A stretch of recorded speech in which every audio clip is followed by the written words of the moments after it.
Hi first graders! Welcome to our first video science lesson. I'm so glad you're here. We are going to launch a brand new science unit learning about tide pools. Not tadpoles, not those little guys that turn into frogs, but tide pools. And if you don't know what that is, that's okay. We're going to talk about it together. So a really great place to start is in your packet with this little book that's called What's a Habitat? Because a tide pool is kind of a habitat. Let me show you what I mean. So what is a tide pool anyways?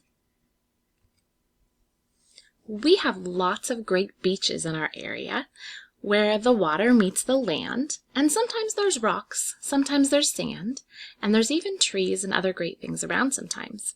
This is Larrabee State Park in Bellingham. And when you go to the beach, you might be looking for rocks or shells, or you might just be exploring. But in first grade, we go with a special purpose, and that's to look for tide pools.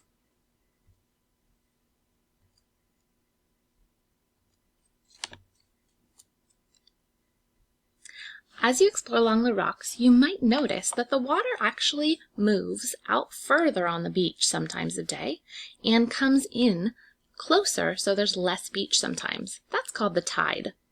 But when the water starts to go out, little rocks leave space for pools of seawater. This appears at low tide.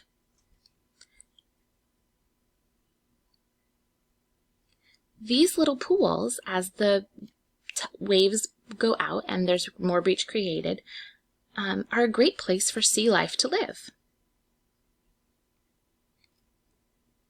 You can see that this group found a tide pool and they're exploring to see what could be living in this little rocky pool of seawater.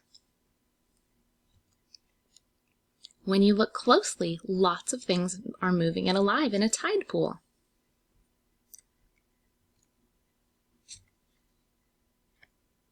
So your job this week, first grade scientists, is to write about what is a tide pool. Get curious, wonder about who might live in those little seawater rocky pools at the beach, and we are going to talk more about what awesome survival skills those creatures have to be able to live in a place that is always changing. You have 2 pieces of science writing this week. One says, what is a beach? The other says, what is a tide pool? These are what we use to figure out what we knew before we started learning about tide pools. That means you're going to write about all the things you already know and think about tide pools and beaches. And then after we learn about them together, you'll come back and read what you wrote and share it with us. And then we'll notice all the new things that you've learned during our science unit. I'm going to link a few other videos that you can use to explore tide pools and beaches, and next week we'll start learning about some very special creatures that live there. Bye, friends!